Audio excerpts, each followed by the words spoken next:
శ్రీమాత్రే నమః. పిల్లలు సరి అయిన మార్గంలో ఎదగాలనుకుంటున్నారా?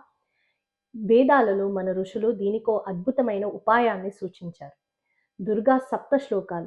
ఈ 7 శ్లోకాలు మన పిల్లల చుట్టూ ఒక రక్షణా కవచాన్ని ఏర్పరుస్తాయి.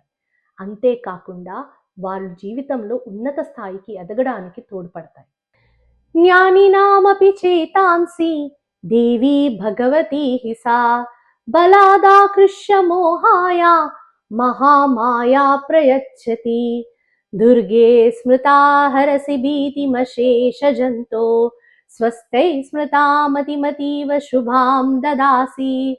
దారిద్ర్య దుఃఖ భయహారిణి కాత్వదన్యా సర్వోపకారకరణాయ సదార్థ చిత్త. सर्वमंगल मांगल्ये शिवे सर्वार्थ साधिके शरण्ये त्र्यंबके गौरी नारायणी नमोस्तुते. शरणागत दीनार्थ परित्राण परायणे सर्वस्यार्ति हरे देवी नारायणी नमोस्तुते. सर्वस्वरूपे सर्वेशे सर्वशक्ति समन्विते भयेभ्यस्त्राहि नो देवी दुर्गे देवी नमोस्तुते.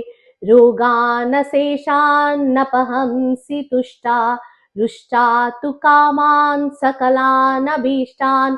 त्वामाश्रितानां न विपन्नराणां त्वामाश्रिता ह्याश्रयतां प्रयान्ति. सर्वाबाधा प्रशमनं त्रैलोक्यस्याखिलेश्वरी. एवमेव त्वया कार्यम् अस्मद्वैरिविनाशनम्.